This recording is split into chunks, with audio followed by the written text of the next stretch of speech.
Today we're gonna do something in our series, the Equipped series. We're actually gonna end it. We're gonna call it a day on Equipped. This is the final message, and we've been doing this for 15 weeks, walking through what we've called spiritual disciplines.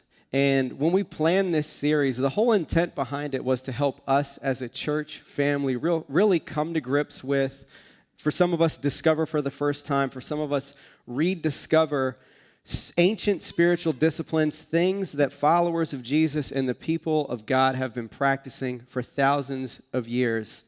But more so than habits that we're trying to form, these spiritual disciplines really, they're rhythms of life that can help people like us access a power far beyond our own. And here's why. The reason why they help us access a power source far beyond our own is because they're habits that actually put us in close proximity with the power and the presence of God. They help us connect with God on the deepest level. There's a theologian by the name of Dallas Willard. Here's how he described the spiritual disciplines. I think this is such a helpful definition, so I just want to share it with you. He says, the disciplines are activities of mind and body, purposefully undertaken to bring our personality and total being into effective cooperation with the divine order. They enable us more and more to live in a power that is, strictly speaking, beyond us. And so those disciplines like meditation and confession and prayer and application, they were all intended, they're really all just intended as means to the great end of experiencing the power and presence of God in our lives. And so there's another spiritual discipline that we're going to talk about today. I actually think, as I studied this, I've come to grips, I think this is the most ancient of all the spiritual disciplines. I think you could actually trace its origin back to the very beginning of time. And what I think is really, really cool about the spiritual discipline we're going to talk about today is God is the first one who actually practiced it.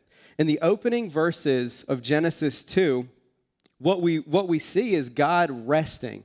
God had performed this creative work, and then we encounter God resting, and then he does something really, really that I just think is unique. He declares that act of rest as holy. And so this is the only spiritual discipline that's included in the Ten Commandments. It's a discipline that for thousands of years people have put into practice, thousands of years even before Jesus arrived on the scene. And then when Jesus arrived, it's something that he himself observed, but more importantly than just observing it, he actually observed it in a way that unlocked its full power and potential in our lives. And the spiritual discipline that I'm talking about is Sabbath rest. And I'm assuming that unless you're Jewish or you come from a Jewish background, you probably don't spend a whole lot of time thinking about the spiritual discipline of Sabbath rest. Or maybe there's a chance that you consider gathering like this with your church family as a form of Sabbath. Or maybe you're new to Christianity altogether and you have never even heard the term Sabbath rest. Or maybe you're just here, putting feelers out for what church might be like. And again, Sabbath rest is just a foreign concept to you. So regardless of where you're at in that spectrum, my aim today is simply to do this. I want to show you why we need Sabbath rest. I want to show you what Sabbath rest is. I want to show you why I believe that Sabbath rest is the best answer to our restlessness. And then lastly, I just want to show you how to experience it. And so first, I'm asking the question, why do we need Sabbath rest? And there's a real short answer to that. Life can be exhausting. I think you already know this. I'm not like this next little section is not anything that you don't already know. So just bear with me. If you're not currently exhausted, just wait. The exhaustion's coming. It's actually one of those things that makes us human. We can get restless on all levels, physically, spiritually, emotionally, psychologically, you name it. Any kind of tired we can get, we get. Relationships, raising children, politics, our emotions, our finances, all of that. Our work can be exhausting to the degree that it just sucks the life right out of us. And I do think it's important to note that when I say work, I'm not just talking, I'm speaking way more broadly than just a career or a job.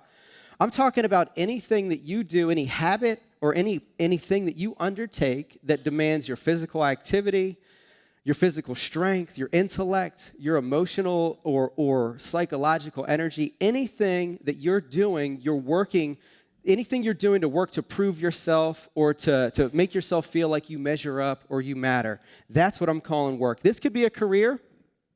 It could also be the things that we're doing for approval or the ways that we're trying to impress whoever it is that we're trying to impress. It could be anything, really. And I think really that's derived from this innate need that we have for significance. And I think that need for significance is capable of creating in us a restlessness that ends up having far more to do with how we approach our lives than it does the actual things that we face in our lives. I think that's why, as a culture, we find ourselves in this moment where we are more in need of rest than we've ever been, and we're having a hard time resting than we ever have. And frankly, some of us do have careers that are so demanding, the thought of slowing down really is you just coming to terms with it might cause you to fall behind, and that's daunting. I think some of us are parenting young children who have us running around the clock.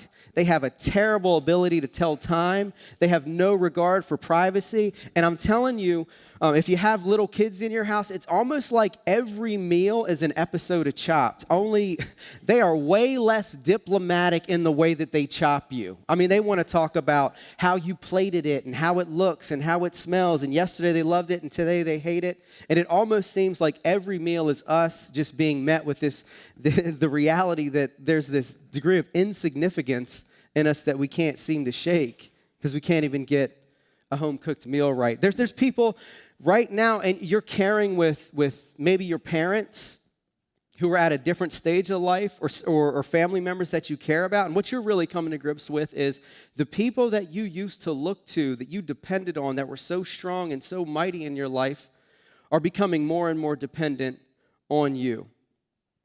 And some of us, I think we've just been moving so fast for so long, we really don't even know how to slow down long enough to rest. And we keep telling ourselves this line, maybe you've fed this to yourself. I know I've fed this to myself. We keep telling ourselves, like, all we got to do is get through this season and things are going to slow down.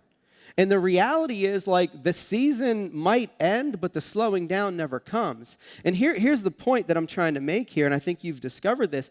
As our lives progress, we don't undertake less responsibility or less weight.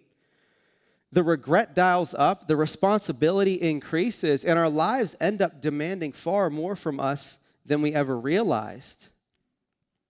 And what that really all amounts to is it just gives us this deepening sense that the work really never ends, that nothing we do ever really feels like it's enough, that we can't finish the work, and shoot, we don't even have what it takes to finish it. There's a Catholic theologian by the name of Karl Rahner, and I think he does a brilliant job just highlighting what this tension is that we're managing. Here's what he said. He says, in the torment of the insufficiency of everything attainable, that's the things that you work for, that's the things that you're trying to accumulate, that's whatever it is you're doing to try to find a sense of self-worth. Here's what he says about all that. We learn that ultimately in this world, there is no finished symphony. All he's suggesting is that part of the human condition comes with this underlying tension of insufficiency. And I don't think he's wrong. I think if he were wrong, things like anxiety and depression, instead of being on the upward trend, would be on a downward trajectory. I think happiness would be on the rise. I think we'd be more settled and more secure. I think there'd be less backbiting and arguing and conflict. But I think underlyingly, the thing that he's highlighting, this inner murmur of insufficiency, I think it's a reality that we all face. And what it translates to is that no matter how many hours we work, or how many goals we crush, or how many milestones we hit, or how many fine wines we experience or taste, or how many vacations we take, it never really amounts to enough. It never does anything to silence the inner murmur of insufficiency in our souls. And that's what really drives us to do more, to have more, to want more, to know more, to experience more. And it never amounts to enough. And here's why. I said we're answering the question, why do we need Sabbath rest? Here's why I think we need Sabbath rest. I think there's a restlessness in us that's much deeper than any amount of physical rest can achieve. The working definition of rest, maybe you've never heard it put like this, but here's what it is. Here's what I'm offering you today. The definition of rest is to be wholly satisfied in what's been accomplished. When's the last time you were wholly satisfied in anything you've done? And I'm not arguing with whether or not you've experienced degrees of satisfaction. I'm sure you've experienced some degree of satisfaction in your life. What I'm getting at is far deeper. It's far more lasting. It's far wider. It's far more powerful. When's the last time you were wholly satisfied by your work? And what that would mean is this: there's nothing left to accomplish. We need Sabbath rest because we just can't seem to finish the symphony that continues to play to no end in our lives. We need Sabbath rest because we can't silence the inner murmur of insufficiency in our souls. So that's why we need it. And maybe you can relate to that, maybe you don't, but that's why I think we need it. And what I want to do now is help you see what Sabbath rest is. And the idea that I have to offer you is Sabbath rest is worship. And what I want to do now is we're going to take a look at a transcript from a conversation that Jesus had with some religious leaders in the first century. And it's all about the Sabbath. And it's found in Mark chapter 2. We're going to start in verse 23. Here's what it says. It says, "On the Sabbath, he was going through the grain fields." That's Jesus. "And his disciples began to make their way, picking some heads of grain. The Pharisees said to him, 'Look, why are they doing what is not lawful on the Sabbath?' And he said to them, 'Have you never read what David and those who were with him did when he was in need and hungry? How he entered the house of God in the time of Abiathar the high priest and ate the sacred bread, which is not lawful for anyone to eat except the priests. And he also gave some to his companions.' Then he told them," and this is Jesus speaking, "'The Sabbath was made for man and not man for the Sabbath. Therefore the Son of Man is Lord even of the Sabbath.'" So what's unfolding here is Jesus is hiking with some of his disciples. It's on the Sabbath, and this was a 24-hour period of time that Jewish people had set aside to honor the command of God, to step away from their work and to rest. And Jesus and his friends get hungry, and so they pick some heads of grain and decide to have a snack. And for some reason, this really bothers the Pharisees. And the reason why they were outraged is because what Jesus was doing was technically illegal. Harvesting grain on the Sabbath had been outlawed along with 38 other things, from what you could wear to who you could be with to the distance that you could travel. These were all restrictions that had been established. And frankly, I don't even think that any of those restrictions were intrinsically bad. I think if we reviewed the 39 rules geared around the Sabbath and how to honor it and how to not violate it, I think we'd probably conclude, man, some of those just sound like common sense boundaries for living. See, but the primary problem Jesus had with the restrictions wasn't the restrictions themselves. It was the fact that none of those restrictions really brought forth the essence of what the Sabbath was intended to be. And so Jesus took issue with the Pharisees' response. And he took the time to clarify, and he says, "The Sabbath was made for man and not man for the Sabbath." And now, mind you, the Sabbath at this point in time, it wasn't a new idea. I mean, by the time this conversation's taken place, people had been observing the Sabbath for millennia. Every week they'd gather, they'd eat, they'd sing, they'd pray, they'd celebrate, they'd worship, they'd laugh, they'd tell stories, they'd remember God's faithfulness. They'd cease from all of their work to try to reorient their lives on God. And so the reality of that, the idea of Sabbath, is it wasn't birthed from their physical exhaustion or their emotional burnout or some health crisis. What Jesus is pointing out is that the Sabbath is something that's designed specifically by God himself for people like us. It's a gift. And a gift isn't something that you have to work for.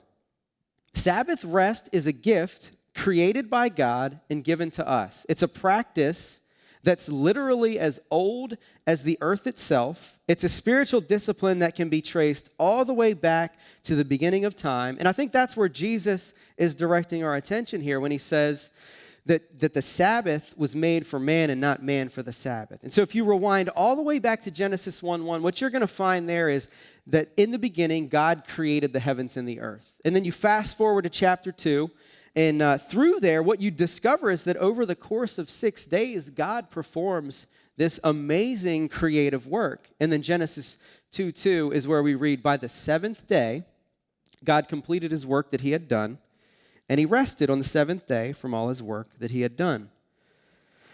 God blessed the seventh day and declared it holy, for on it he rested from his work of creation. So here God is resting, and when he did, he set this rhythm in motion that's designed to give us freedom and to help us flourish. It's designed to refresh and restore us. It's designed to help us discover who we really are, discover our true selves. It's designed to help us experience life as it ought to be. Sabbath rest really is a rhythm of life that's designed to help us experience the deep, life-shaping intimacy that we need with God. And so to help you get a better idea of what I mean when I say Sabbath rest is worship, I just want to help you understand what it means when God rested. He wasn't tired. I mean, we're told time and time again that God doesn't sleep, nor does he slumber. He doesn't get tired. God didn't need a nap. He didn't need a break after 6 days of creative work. He wasn't emotionally burned out. He wasn't exhausted on any level. God rested, and here's why. He was wholly satisfied with his work. Everything was as it should be. His work was finished. Paradise was complete.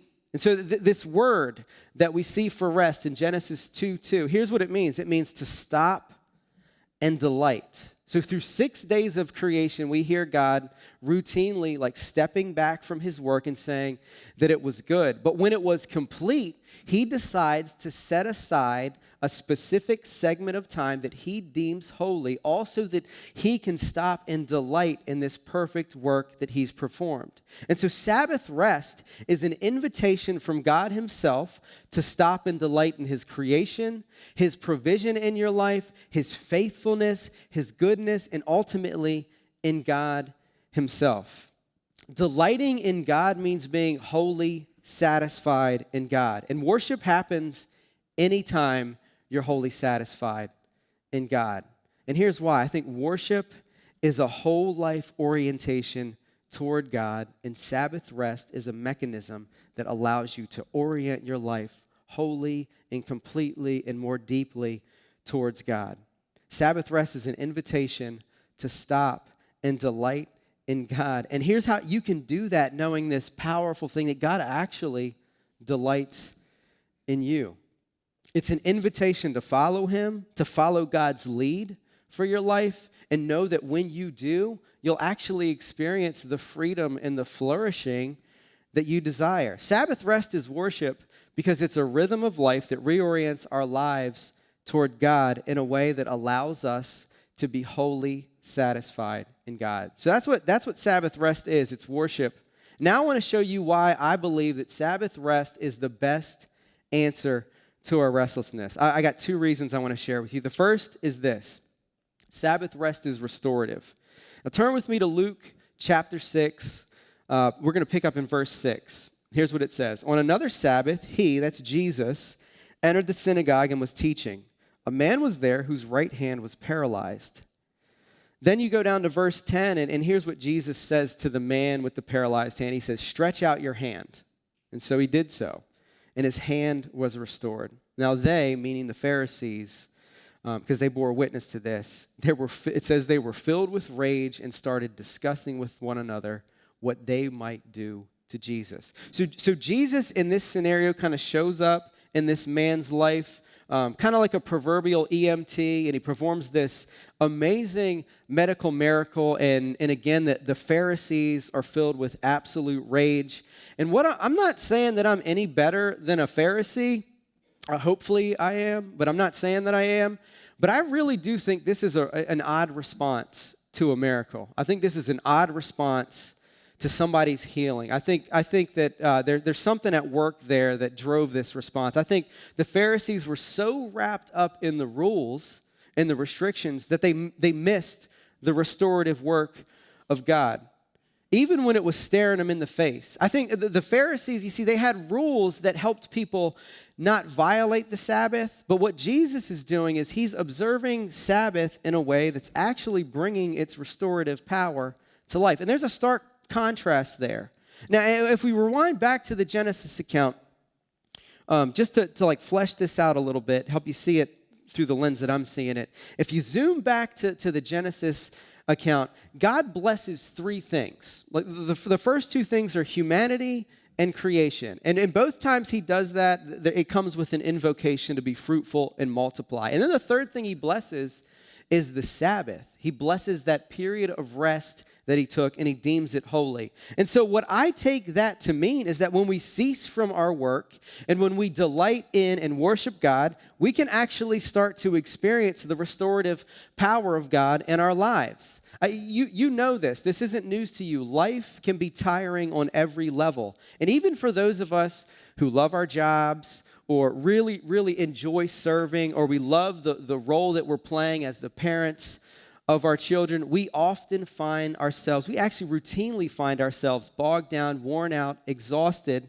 And what we need in those times isn't a long weekend. We need the restorative power of God in our lives. We need the power of God to refresh our souls in a way that a day off, a vacation, a fine wine, an excursion, an experience just is powerless to do. And what this story of Jesus healing this man's withered hand on the Sabbath really shows us is that the primary purpose of Sabbath rest is restorative. And restoration can come when we silence the external noise in our lives, when we cease from trying to prove ourselves, right? And we allow Jesus to speak to our withered, restless hearts the same way he spoke to this man's hand.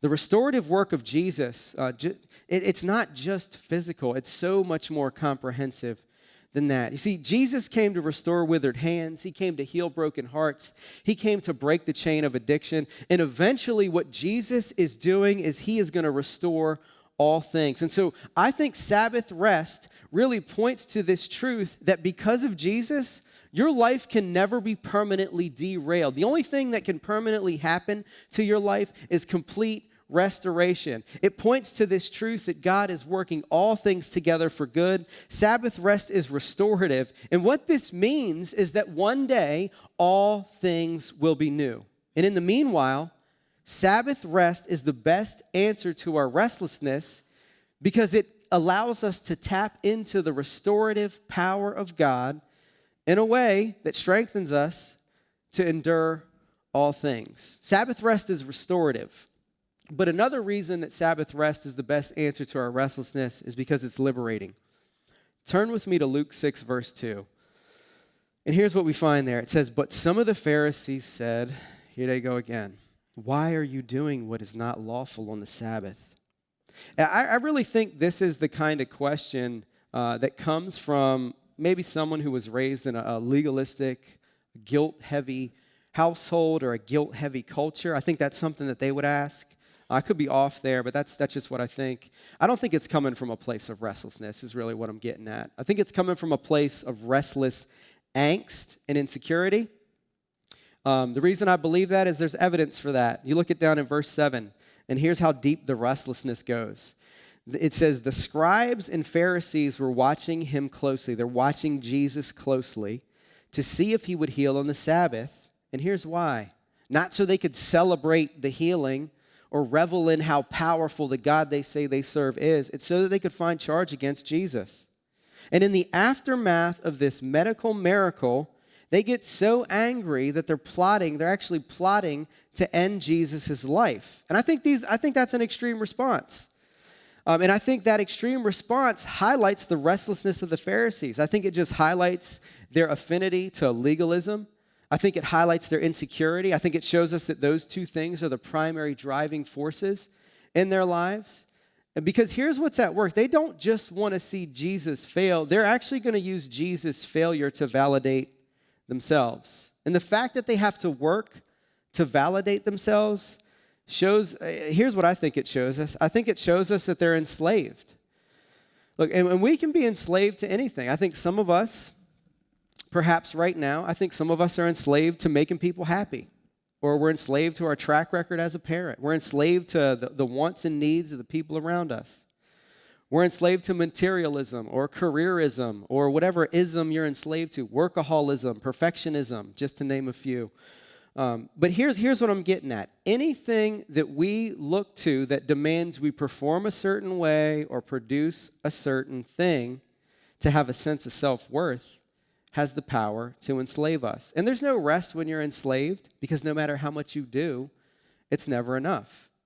Remember, rest is being wholly satisfied in what has been done.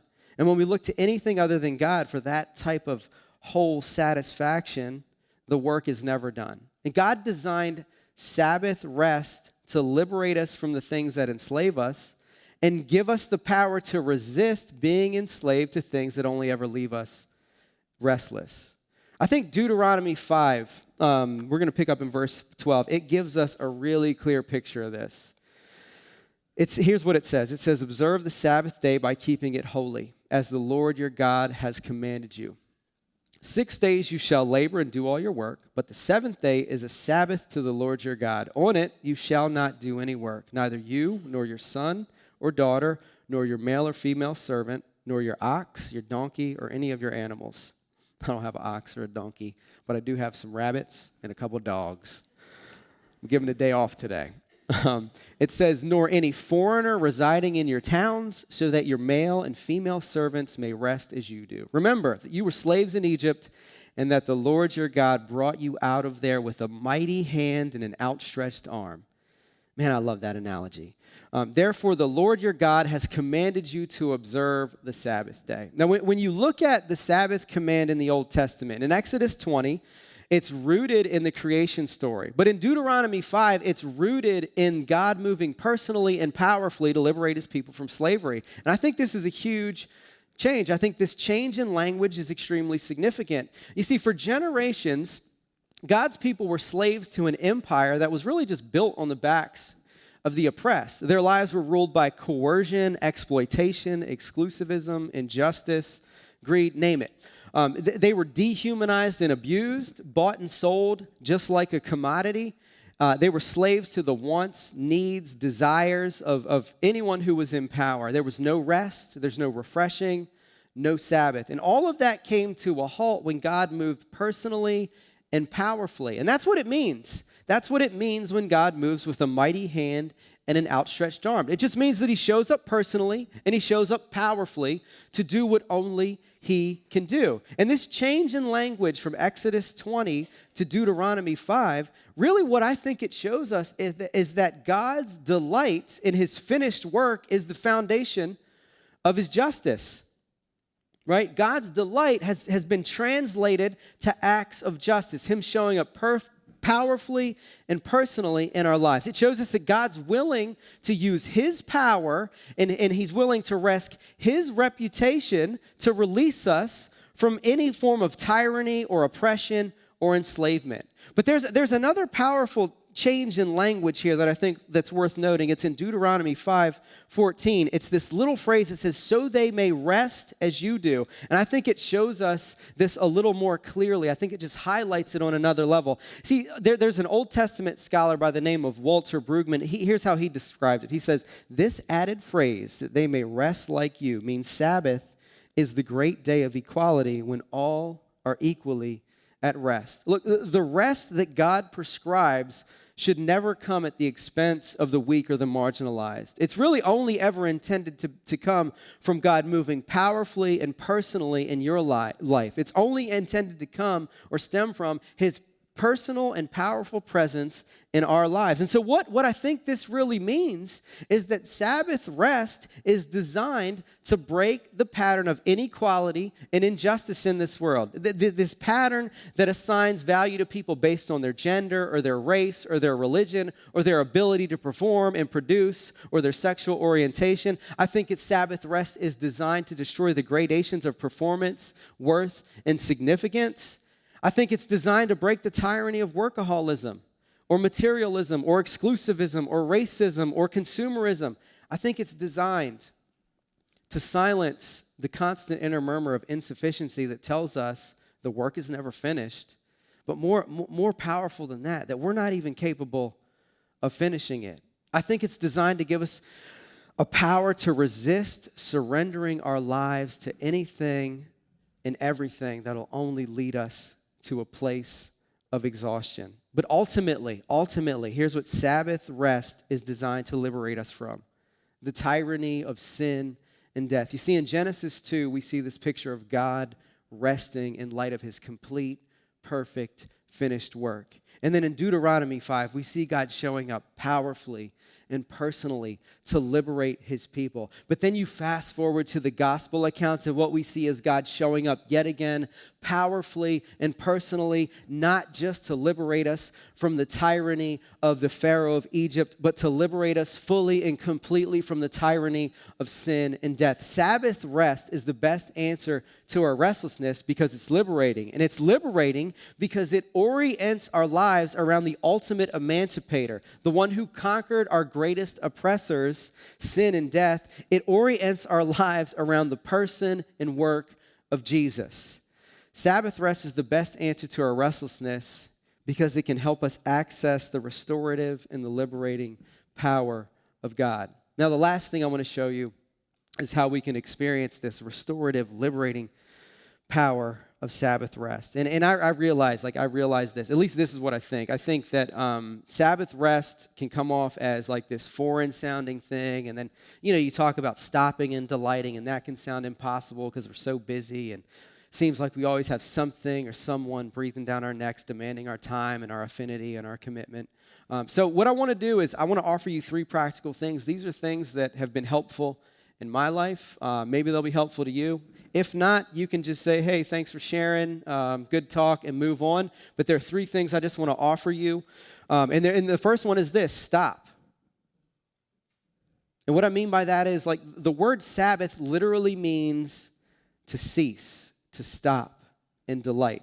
So stop, get alone, get silent, stop long enough to experience Jesus. Sit in the quiet long enough to hear your soul speak. And if you're type A like I am, it's not going to take a whole lot of time before your soul starts getting at you with all this anxiety and all this stuff you have to do and all this pressure that you start to feel. And when that happens, when your soul starts to speak back at it, tell it that because of Jesus, you're a finished work, that God fully delights in, that the work is finished. And so for me, stopping and delighting in Jesus, here's what it means. It means programming time in my life to actually hear Jesus speak. And what I love so much about the gospel accounts is they include direct quotes of things that Jesus actually said. And they also include all these accounts of things that Jesus actually did. So if you want to hear Jesus speak, read the gospel accounts. They're literally biographies about his life that include things he said and things that he did. And I'm not talking about like squeezing in a morning devo. I'm talking about sitting in it. Sit with Jesus long enough to hear him speak. Listen to the things he said. Look at the rhythm of his life. Look at the people that he spent time with. Try to discover who Jesus is when you read the gospel accounts. For me, it's stopping long enough to enjoy a prepared meal with family and friends. It's long walks in the early morning or late at night or whenever I have time to do that, which isn't every day. For me, it's creating time and space. And like, just so we're clear, I'm not saying I'm doing this all the time. This isn't an everyday thing. It's not even a weekly thing sometimes, but it does need to be a routine thing. So program time to stop and delight in Jesus, whatever time you have, because he's faithful. He's actually promised you to show up to every date that you set with him. And here's the big thing. I think just think about this. It's really hard to abide in Jesus if you're not spending time with Jesus. Stop. Delight in Jesus. But secondly, unplug. And this can be real challenge. Turn off your phone. This can be so challenging. Turn off your phone. Offload the social media apps. Consider deleting them for a season. Like, turn off the to-do list and the reminders. Turn off Netflix. Silence your email. Like, stop listening to the podcast. I got nothing against podcasts. Listen to podcasts. But there's a time to unplug and stop and just be silent before God. Shoot, change the Wi-Fi password. Power down the whole house if you have to, whatever it takes. Here's what I think you're going to discover. I believe this with my heart of hearts. Here's what I think you'll discover if you do this. You're going to discover that you have a whole lot more time than you realize. Here's why I'm saying that. Did you know, and most of us in here are Americans, so I'm speaking to the right crowd. The average American spends more than 700 hours a year scrolling and more than 2,700 hours a year sitting and watching. And so what that really amounts to is close to 30 days scrolling and more than 110 days sitting and watching, right? With just, and I'm not trying to sell you on anything, but it sounds like a sales pitch. With just a fraction of that time, you could take more walks, eat better meals. There's so much you could do. Think about that. 30 days, 1 month of the year is what that equates to, where you're just scrolling. Come on, somebody. Revolutionize your life. Unplug. So with just a fraction of that time, you could learn a new skill. You could do a new thing. You could spend more time with the people that you want to spend time with, the people that you love, the people that actually want to spend time with you. Jesus said this remarkable thing, and here's what it is. He says, man must not live on bread alone, but on every word that comes from the mouth of God. And look, I'm not waging an argument against social media or Netflix. Don't hear me saying that. All I'm offering you is what Jesus said. And here's what I think he meant. What you consume matters. It shapes your life. It shapes the way that you view people. It shapes the way that you view yourself. It shapes the way that you view God. And when you unplug from all that external noise and all that input that you really wouldn't choose if you were choosing, think about all the things that you just incidentally scroll upon when you're scrolling. It's not stuff that you would curate for yourself. It's something that somebody else is curating for you. And Jesus says what we consume matters. So when we unplug from all of that and all those external demands in our lives, and we stop playing slave to our calendar, and we stop prioritizing all these things that we really don't want to prioritize in our lives, here's what I think it does. I think it creates space for us to hear, as Jesus put it, every word that comes from the mouth of God. And I think you're going to like what you hear. Because God has your best intentions in heart in a way that no one else has. It's unmatched.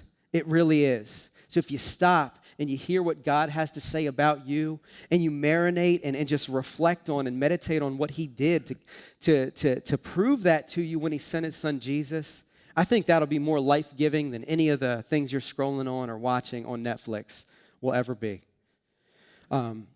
I got one more for you, and this I think is probably my favorite, and it's this. It's gather. So when you stop and unplug, do it with friends and family. Do it with your church family. Do it with people who refresh your soul. And I think you know who those people are. And if you don't, here's what I want to ask you to, I just want to encourage you. Start trying to find people that refresh your soul. And when you find them, gather with them. Pray, eat, laugh, reflect, remember, enjoy. Enjoy good food. Tell good stories. Connect with each other. Look, Sabbath was literally designed as a community affair, and I think in so many ways it's best experienced in community. And I'm really looking forward to this, and I hope you are too.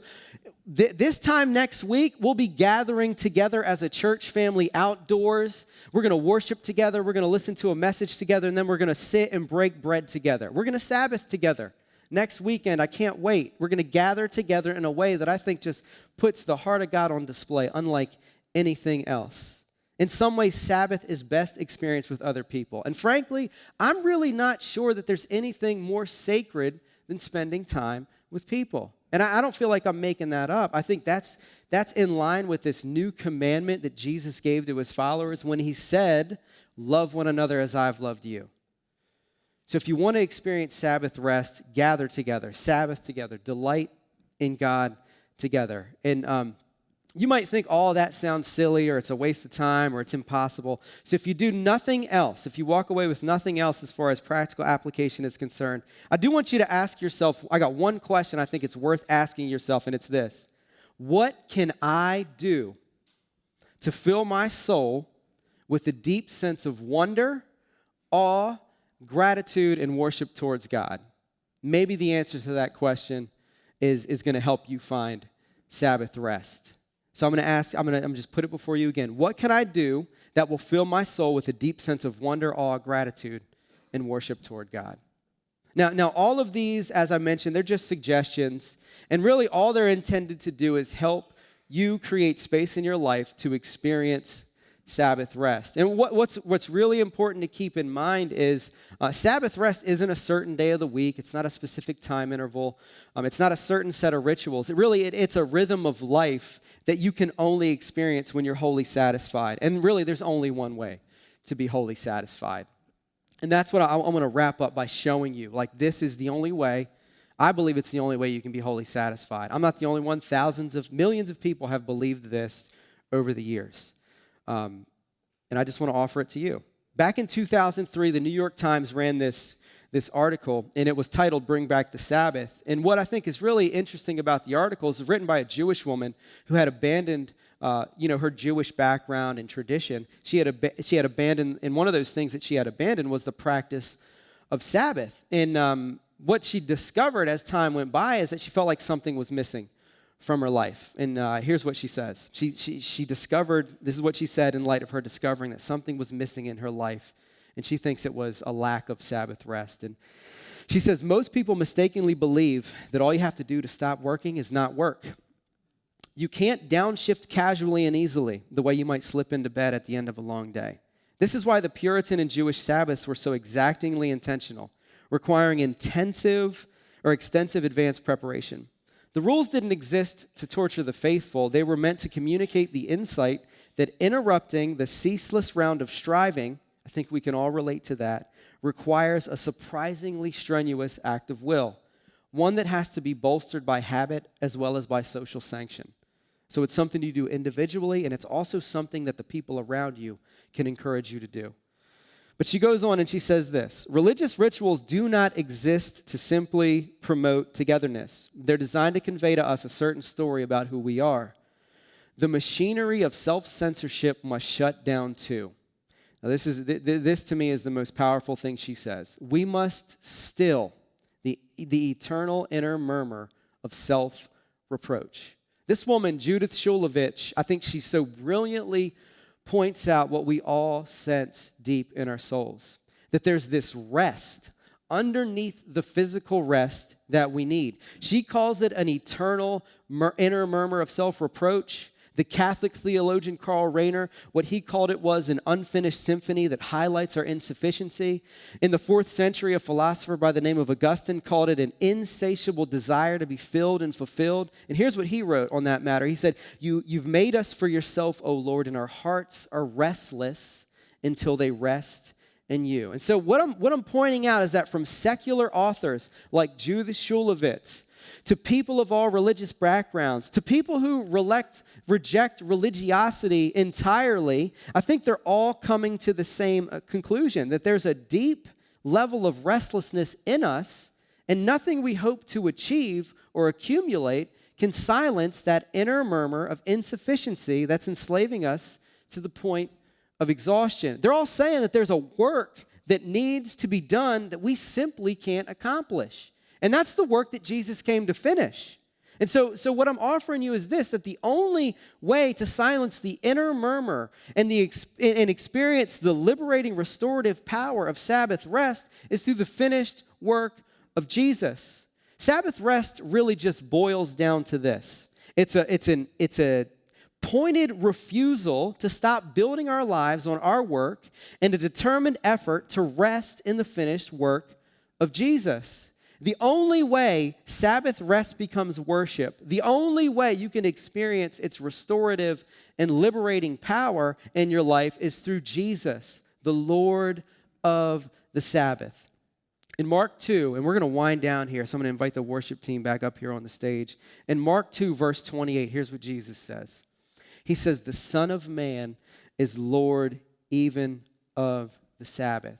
To paraphrase, Jesus is the only one who can give you the rest that you need. That's simply what Jesus is stating. He is claiming to be the only one that can quiet your soul in a way that will actually give you rest. And what he's doing when he says that he's Lord of the Sabbath, again, he's redirecting our attention to the origin of the Sabbath and how God rested in light of his complete work, and he delighted in this complete work. Only there's an additional layer to what Jesus is trying to highlight here. He's also directing our attention to this work that he himself is going to finish. And if you're familiar with Mark chapter 2, what Jesus prior to him saying this, what he did is he took the time to talk of when David entered the tabernacle and he ate the consecrated bread.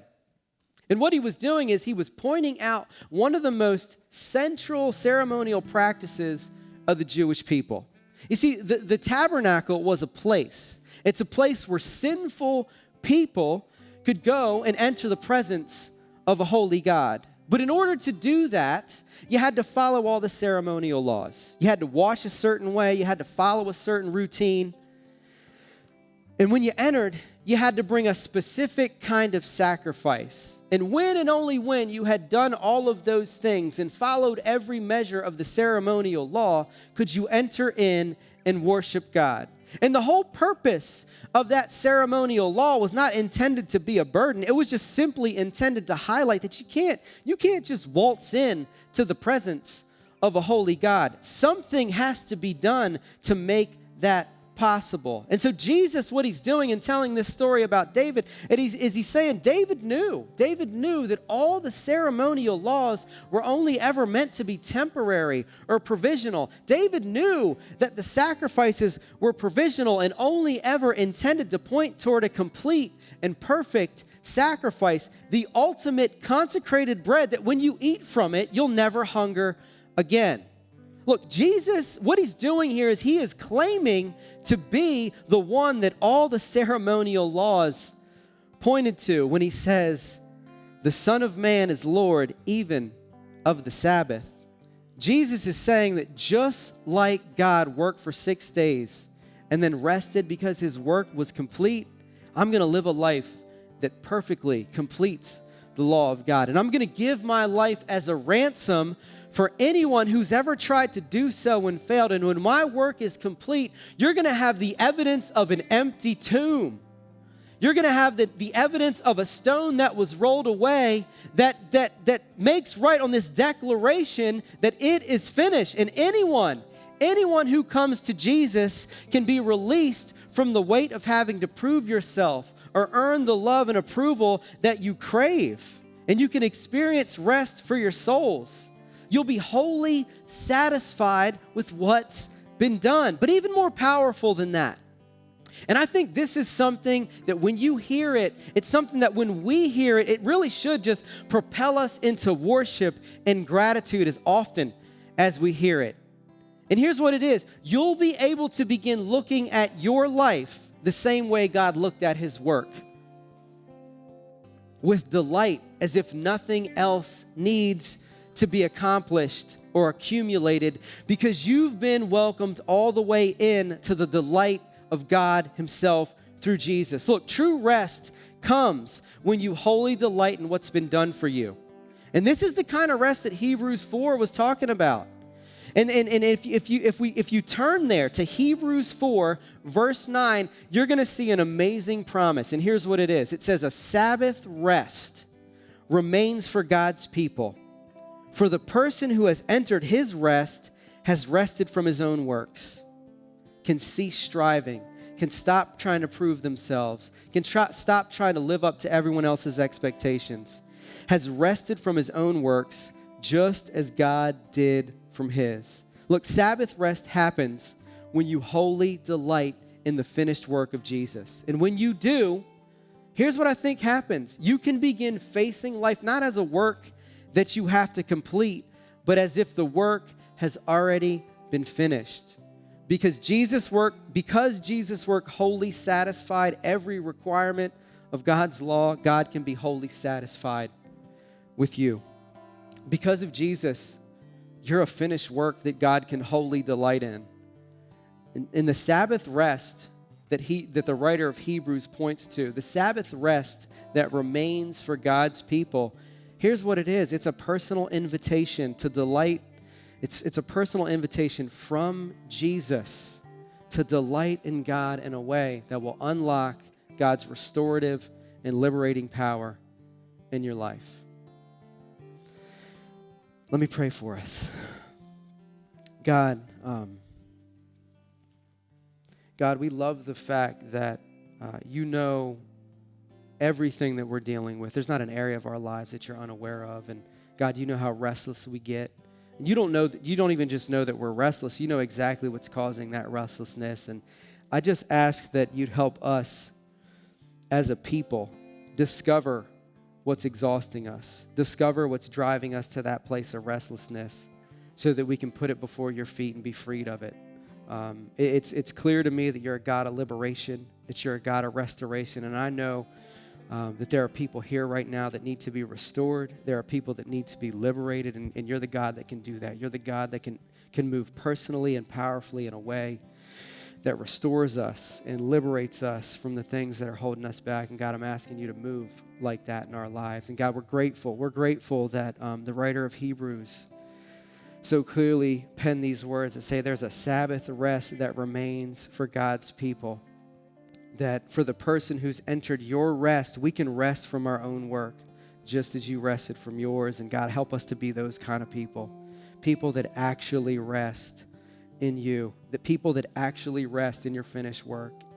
God, I believe that when we do, we'll see transformation that we didn't realize was possible. And I think we'll become the people that we actually want to become. God, we're thankful for your Sabbath rest. We're thankful for the finished work of Jesus, and all God's people said amen.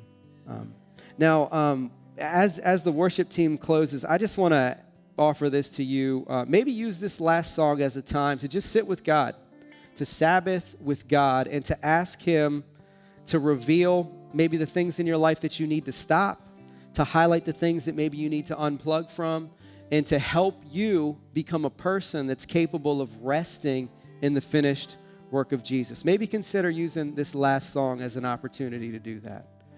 Let's go ahead and worship God together.